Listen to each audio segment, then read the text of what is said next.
Hey guys, it's Megan from meganplus5.com, and today I want to show you how I make a reverse stenciled sign. You'll need a piece of wood and then your stencil, and instead of weeding out the letters, you're going to weed out the background. If you've never done a reverse stencil before, just kind of bear with me. This might not make sense at first, but I promise you when you get to the very end of the video, it's going to make total sense. So you want to start off by painting your board the same color that your lettering will be. Now this will not work if you plan on painting multiple colors for your lettering. This only works if you are doing one solid letter color.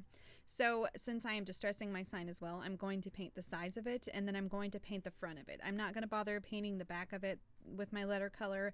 I'm just going to paint that the same color that I would regularly paint that on the front of the sign.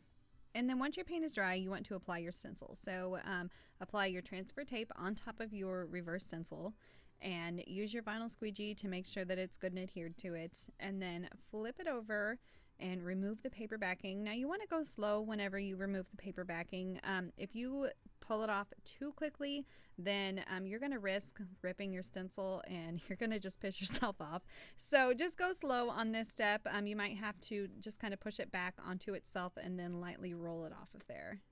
After you removed your paper backing, you want to flip your stencil over with the transfer tape that's still applied, and so that it's sticky side down, and apply it to your wood base. So you want to start in the middle and then just kind of work your bubbles out from there, and then slowly roll your transfer tape off of there. Okay, this next step is key to having no paint bleed on your sign. You can skip it, but I don't recommend it.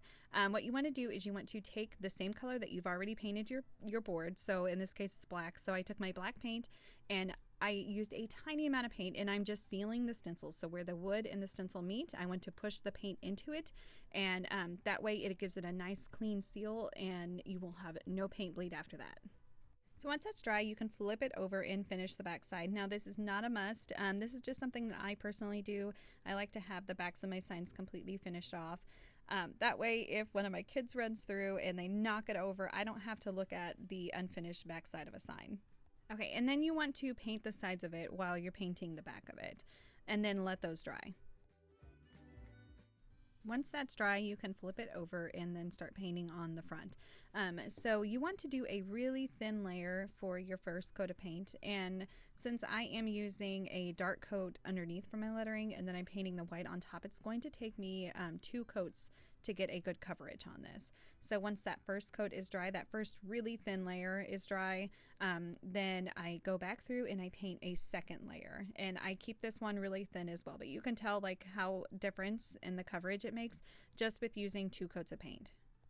And then to finish it off, I just take my paintbrush and I swipe around the edges so I'm sure that no paint is dripping. Now I start peeling my stencils up while they're still wet. I know that there are a couple of different ways to do this, but this is the method that works best for me, so this is the one that I prefer. And I use a really sharp X-Acto knife. Sometimes when I can't find my sharp one, I have to use kind of a crummier one that has a blunt edge on it, and it does not work as well. So use a really, really sharp X-Acto knife, and you just want to lightly get underneath of the stencil and push it up into your finger and then lift it out. So I really enjoy doing this method, this reverse stencil method, on these two-tone signs. I think that they are really quick and easy, and they're just really fun. So if you have any questions, please feel free to ask them below. And then if you want even more sign painting tips, visit my blog at meganplus5.com, and be sure to give this a thumbs up, and don't forget to hit that subscribe button so that you're notified anytime I post another crafty tutorial. So thank you so much for watching, guys. I hope that you enjoyed it. Bye.